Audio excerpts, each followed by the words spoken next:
My name is Naomi Brooks. I'm 38 years old and I work in operations management for a manufacturing company in the Midwest. My life has always been structured, not rigid, just deliberate. Early mornings, long meetings, gym after work, dinner at home, quiet evenings that felt earned, not empty. I've always believed that if you build your life carefully enough, things don't fall apart without warning. That belief lasted until Liam. Liam Carter is 35, social, effortlessly confident, the kind of man who doesn't enter a room, he becomes the center of it without trying. People don't question him, they adjust around him. We had been together for 9 years, living in the same condo for 7.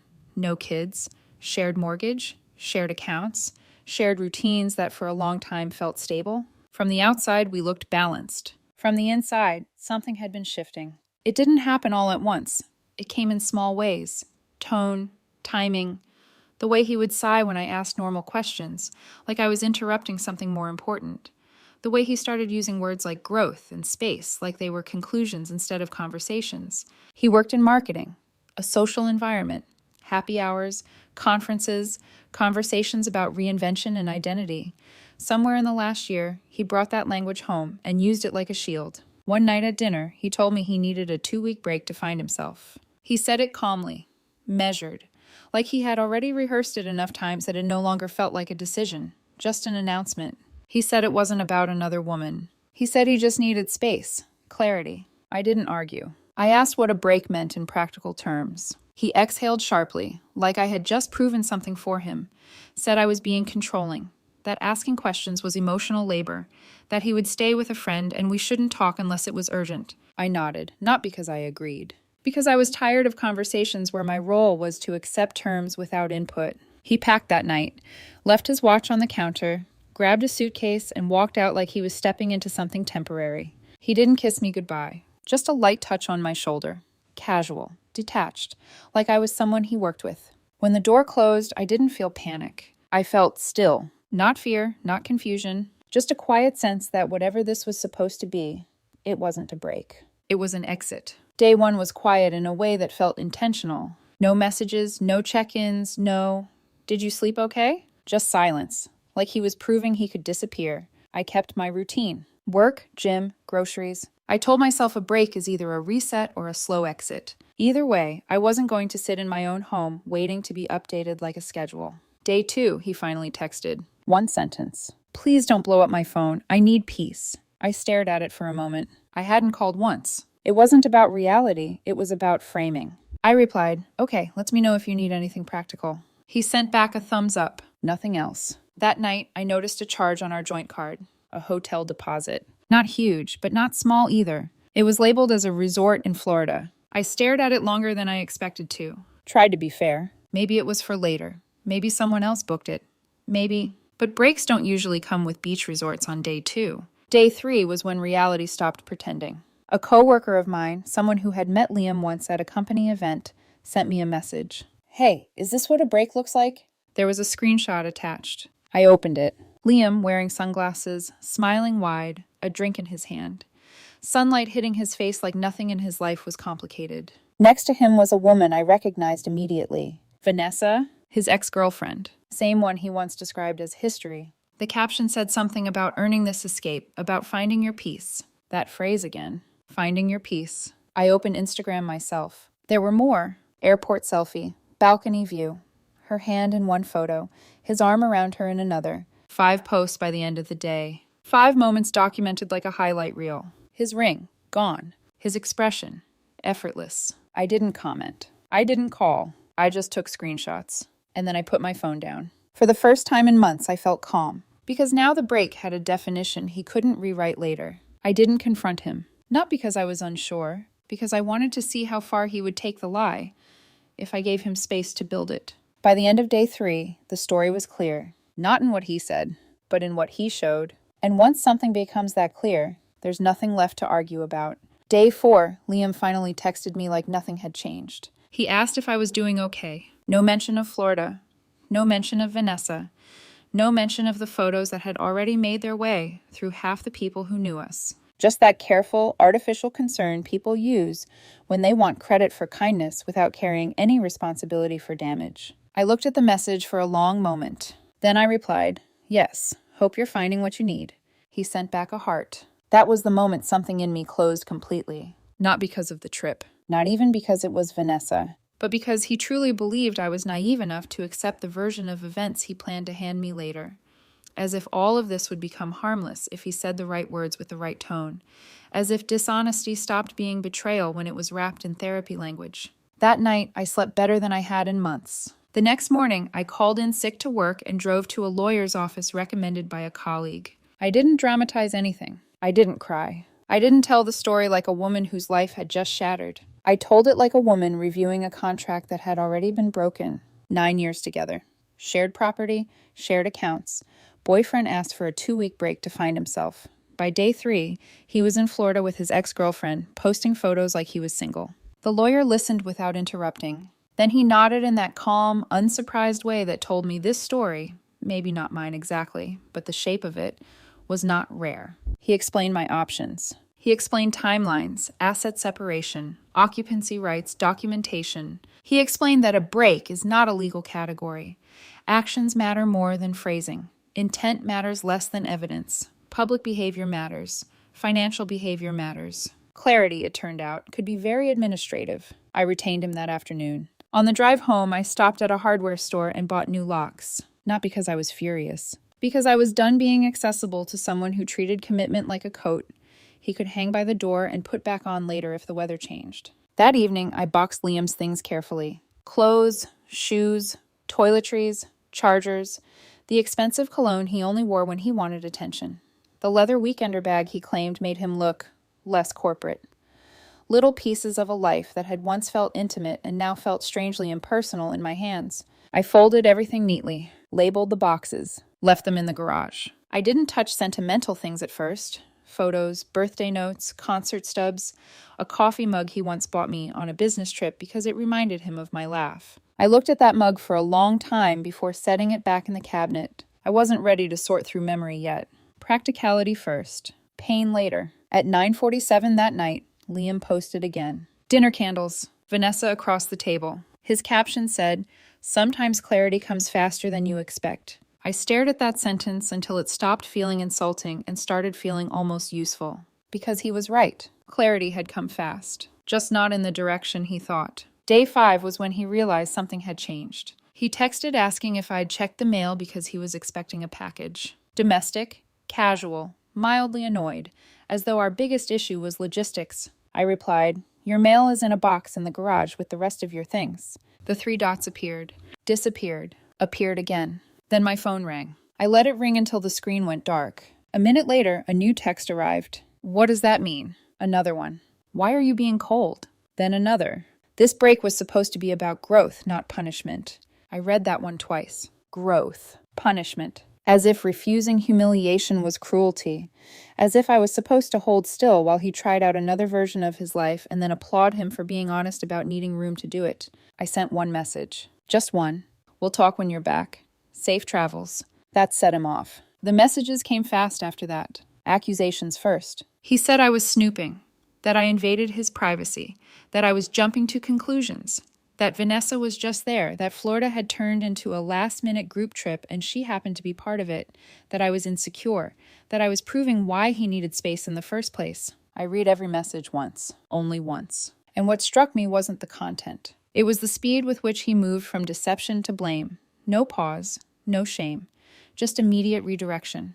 Like accountability was an inconvenience he shouldn't have to carry alone. I blocked his number. No warning, no explanation, no emotional speech. I just did it. And the silence afterward felt cleaner than I expected. That afternoon, I met with the lawyer again and signed the first round of paperwork. Dates, assets, occupancy, financial disclosures. Nothing about it felt dramatic. That was the strangest part. There was no cinematic collapse. No shaking hands, no scene where I buried my face in my palms and asked how my life had become this. There was only a pen in my hand and a series of decisions that suddenly felt overdue. On the drive home, I changed the locks. The sound of the deadbolt sliding into place felt heavier than it should have. Not triumphant, definitive. That night, Liam stopped posting smiling photos. Instead, he put up one vague story about how people show their true colors when you choose yourself. I almost laughed. Because yes, that was exactly what had happened. By day 6, he was trying to reach me through email, social media, and numbers I didn't recognize. The tone changed every few hours. Angry, then pleading, then offended, then reflective, then angry again. He said we needed to talk before I made irreversible decisions. He said he was still my partner and I couldn't just shut him out. He said I was being extreme. Then he said I was hurting him. Then he said I was embarrassing him. Then he said he missed me. The sequence would have been pathetic if it weren't so revealing. He didn't miss me. He missed access. He missed control. He missed the assumption that no matter what he did, I would still be there when he got back. Blocking him changed the tone of everything almost immediately. Without direct access to me, he started spiraling outward. Friends first, then mutual acquaintances, then people I barely knew. A friend texted asking if everything was okay and saying Liam seemed really overwhelmed. Another called and awkwardly told me Liam felt I was overreacting to a misunderstanding. A third tried to sound neutral, which usually means they've already been given one version of the story and don't quite know what to do with it. I stayed consistent. I didn't defend myself in group chats. I didn't send screenshots. I didn't argue by proxy. Whenever it became necessary, I said the same sentence. The separation is already in progress. Please respect that. Some people did. Some didn't. What surprised me was how quickly people become uncomfortable when they realize calmness is not weakness. They kept waiting for me to erupt, to prove I was bitter, controlling, impossible, some version of the woman Liam was probably describing. I gave them nothing. No meltdown, no performance, just decisions. By day 7, the pressure changed shape. A mutual friend texted to say Liam was considering coming back early so we could reset and talk like adults. That phrasing irritated me more than it should have. As if he had been the adult all along. As if flying to Florida with his ex-girlfriend during a so-called break was some emotionally evolved act I had simply failed to appreciate. Another message came an hour later. This one from an old friend of his I'd always found too eager to smooth things over. He says the break did its job. He has clarity now. I stared at the sentence until my jaw tightened. Of course he did. That was always the assumption, wasn't it? That he would leave, test the edges of freedom, enjoy being admired in public, and then come back with some polished revelation about what really mattered. And I would still be here, still reachable, still waiting, still grateful to be chosen after he had finished comparing. But clarity works both ways. And by then, mine was already complete. That evening, I walked through the condo slowly. The rooms felt different, not emptier, truer. The air itself felt less negotiated. No tension sitting in corners, no unspoken resentments woven into routine, no low-grade feeling that I was always one wrong question away from being told I was too much. I stood in the kitchen for a while, one hand resting on the counter, and let myself feel the full shape of what had happened. Not just betrayal, replacement. He had tried to create emotional distance first, so the visual evidence would seem less shocking later. He wanted the storyline prepared in advance. He wanted language he could hide behind. A break, space, growth, clarity. But underneath all that polished vocabulary was something much simpler. He wanted freedom with a return option. He wanted to leave without losing his place. He wanted me to stay emotionally available while he explored whether the next version of his life looked better with Vanessa in it. That was the part I couldn't forgive. Not just the disloyalty, the assumption, the quiet arrogance of believing I would remain where he left me. That night, just before midnight, another email came through from an account I hadn't blocked yet. The subject line read, "We need to fix this before it goes too far." I didn't open it. I didn't need to, because by then it already had. And somewhere between the lawyer's office, the hardware store, the labeled boxes in the garage, and the silence Liam could no longer control, the relationship had crossed a line neither explanation nor regret was ever going to uncross. He was coming back early. He still thought that meant something. He still thought there would be a conversation to step back into, a door to knock on, a version of me willing to listen. He had no idea that by the time he got home, the version of his life he'd left behind would already be gone. Liam came back on day 8. I didn't hear about it from him. I heard about it from someone else. A mutual friend texted me mid-afternoon asking if everything was okay and whether I was home. The message was too careful, too neutral to be casual. That was how Liam operated when direct access disappeared. He used other people as doorbells. I checked the door camera a few minutes later. He was already there, standing on the porch with his suitcase beside him, phone in hand, calling a number that no longer connected to me. His posture was confident at first, familiar, like someone returning to a place he assumed would still be his. He tried the handle. Once. Then again, harder. Then he paused. Looked at the door like it had done something unexpected. Then he knocked. Not gently, not aggressively, just expectant. I watched him through the screen without moving. There's something strange about observing someone you used to love from a distance that removes you from their version of events. Every expression becomes clearer when you're no longer inside it. He knocked again. Longer this time. Still no answer. He stepped back, pulled out his phone, checked it, tried calling again. I could see the slight tension in his shoulders now, the first crack in certainty. Confidence drains quickly when reality doesn't follow the script. He knocked a third time. This time louder, then quieter. That shift told me everything. He wasn't sure anymore. After a minute, he started pacing. Short steps, tight turns, glancing at the windows as if he might catch movement inside. When nothing changed, he sat down on the porch step, put his head in his hands. Then he cried, loud enough to be heard through the camera's audio. It didn't move me the way it would have before. Not because I had become cold, because I had already seen the version of him laughing in the sun with Vanessa, holding a drink like nothing behind him mattered. Emotion, I realized, is often about timing, and his came too late. After a few minutes, he stood up again and knocked. Soft this time. Naomi, he said through the door, can we just talk? I didn't respond. Come on, he added, voice tight now. Don't do this. This is extreme. Extreme. I almost smiled at the word, because what he meant was unfamiliar. What he meant was he had never seen me refuse him like this before. He tried again. I came back early, he said, like that was evidence of something meaningful. That should count for something. It did. Just not in the way he wanted. Eventually, he walked toward the garage, opened the side door, and stopped. Even through the camera, I could see the confusion settle in. The boxes were exactly where I left them, neatly stacked, labeled, everything intact. No broken items, no scattered clothes, no emotional chaos he could point to and call irrational. Just order. Separation. Finality. He stepped inside slowly, opened one box, closed it again. Looked around like he expected something else to appear, some sign that this was temporary, reversible, negotiable.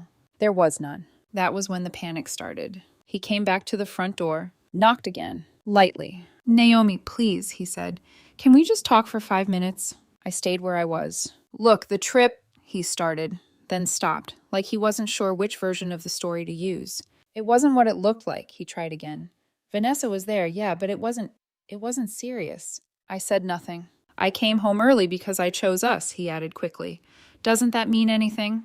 People who choose you don't announce it through a locked door after testing someone else first. Silence stretched between us. He filled it the only way he knew how. Talking faster, explaining more, reframing. It was just space, he insisted. I needed perspective, and I got it. That's the point, right? That's what the break was for. The break. I leaned back against the wall, listening to the way he used the word like it was still something we shared. It made me realize how much I missed you, he said.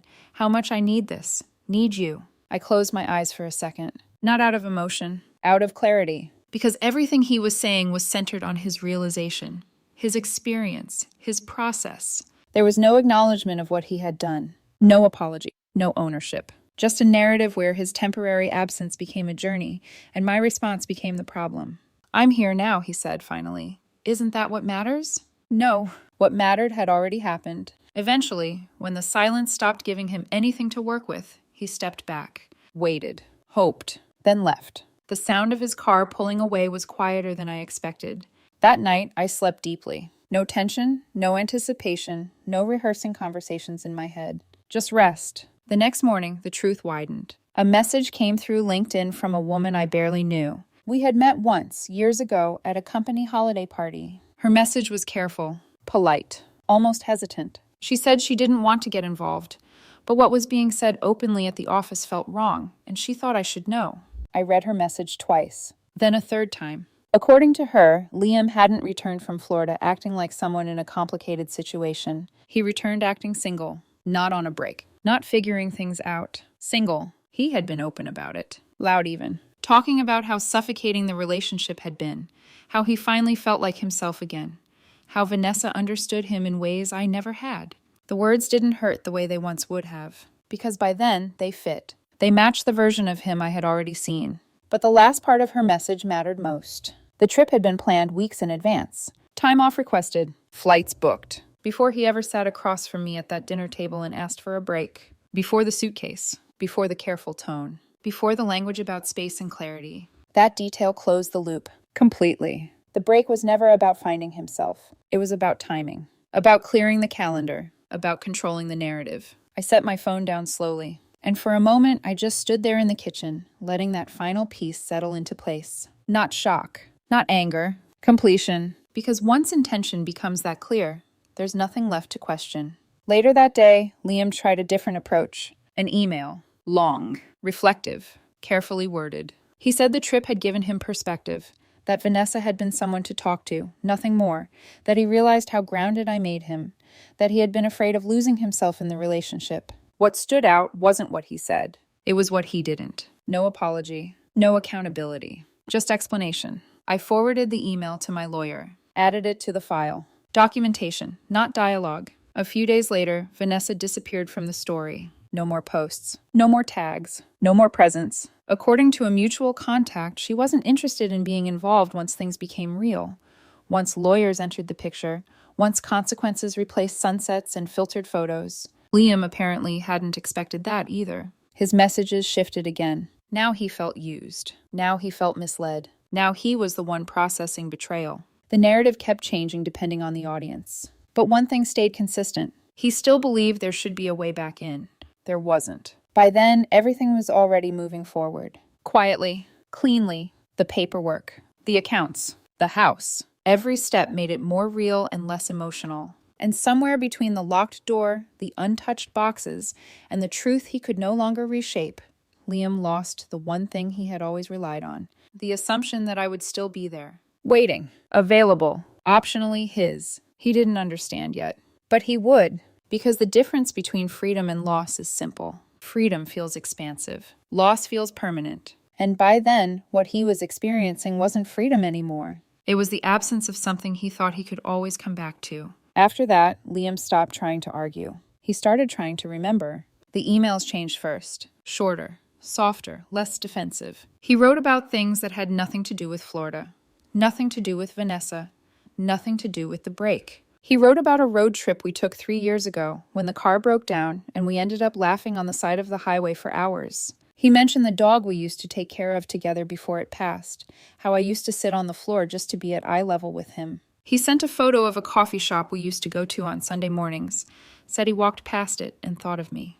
I miss our life, he wrote. Not I'm sorry. Not I hurt you. Just I miss what we had. Nostalgia is a convenient place to hide when accountability feels too heavy. I didn't respond. A few days later, the tone shifted again. Sharper. He asked if there was someone else. The question was almost careless in how quickly it arrived, like he needed an explanation that made my decisions less about him and more about something external. Projection tends to sound like curiosity when it first shows up. Through my lawyer, I asked him to stop contacting me directly. He didn't. So I finished everything that still connected us. Closed the last joint account. Removed his name from the utilities. Updated beneficiaries. Changed emergency contacts. Quiet changes. Administrative on the surface. Permanent underneath. That was when he said the most honest thing he had said the entire time. Not directly. Not intentionally, but clearly. In an email sent late at night, in a tone that felt more frustrated than controlled, he wrote, "You ruined everything by acting too fast. If you had just waited, I would have come back.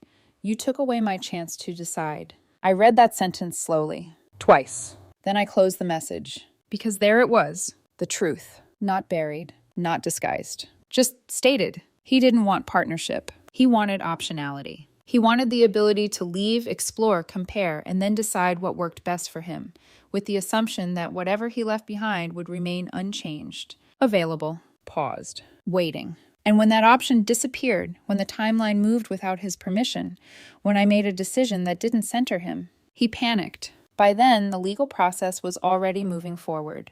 No drama, no conflict, just documentation and deadlines. The condo was refinanced into my name alone. Insurance updated. My will rewritten. The space changed as a result. Not physically, but energetically. No tension. No quiet anticipation of conflict. No need to measure my words to avoid triggering a conversation that would circle back into blame. Just stillness. The kind that feels like something has ended cleanly instead of lingering unfinished. Liam noticed. Not directly from me, but through the absence of reaction. He started asking people how I was doing, if I seemed upset, if I mentioned him. He wanted proof that he still mattered in my life. I didn't give it to him, because anger means engagement, and I was no longer engaged. The closer we got to the final hearing, the more his approach shifted again. Less emotion, more urgency. His lawyer sent a request for mediation, citing emotional distress, the speed of the process, the need for space to explore reconciliation. Time. They wanted time. Time to soften things. Time to introduce doubt. Time to reopen something that had already closed. I declined. Not aggressively. Not with explanation. Just no. I wasn't interested in slowing down so he could feel better about how it ended. That seemed to affect him more than anything else. He started reaching outward again. Old friends. People I hadn't spoken to in years. Even my gym trainer somehow. Each conversation followed the same pattern. He was shocked, blindsided, confused about how I could give up so easily after 9 years. What he never said, what he couldn't say, was that he had already given up first. A week before the hearing, one final message came through his attorney, carefully worded, controlled. He was willing to do counseling. He realized the break had been a mistake. He wanted to come home. The phrasing mattered. Not rebuild. Not repair. Come home. As if nothing had fundamentally changed. As if the structure was still standing and only needed a minor adjustment. I said no. The night before the hearing, I slept without interruption. No rehearsing conversations. No imagining what I would say if he cried. No second guessing. Everything that needed to be said had already been said through action. The next morning, we sat in the same room for the first time since Florida. Liam looked smaller. Not physically, but in presence. The confidence he carried so easily in those photos, the ease, the certainty, it wasn't there anymore. He kept glancing at me, waiting for a signal, a crack, something he could use to shift the direction. I gave him nothing. The judge asked routine questions, reviewed documents, confirmed understanding. It was quiet, almost anticlimactic. After everything, the end didn't arrive with noise. It arrived with signatures. When it was over, Liam cried. Not loudly, not dramatically, just enough to be seen, just enough to remind everyone he was hurt. I felt nothing sharp, no satisfaction, no anger, just completion. Something had run its course, and there was nothing left to hold on to. In the months that followed, the story continued. Not between us, but around us. Liam told his version that he needed space, that he was trying to grow, that I reacted harshly instead of supporting him, that things got out of hand too quickly. I didn't correct it, because anyone who accepted that version without question was never going to understand the truth anyway. And the truth wasn't complicated. He asked for a break to find himself. What he wanted was freedom without consequence. A pause on commitment while he tested another life, with the assumption that he could return if it didn't work out. I didn't argue. I didn't chase. I didn't confront him from the beach. I listened to exactly what he asked for. And I responded honestly. I treated the break as real. When he smiled in those photos with Vanessa, he thought he was choosing himself. What he didn't understand was that choices don't become temporary just because you describe them that way. I went to a lawyer because clarity removes denial. I changed the locks because you don't leave the door open for someone who already walked out. I finalized everything because trust doesn't survive rehearsed exits and public replacements. Liam wanted freedom. He got it. What he didn't expect was that freedom doesn't come with a return policy. It teaches you exactly what you traded away, usually faster than you're ready for. I'm not angry anymore. I'm not bitter. I'm just finished. When someone asks for space, believe them. When someone shows you they're willing to treat your relationship as optional, make a decision that honors yourself. I did, and that decision gave me something he never found. Peace that doesn't depend on whether someone else comes back.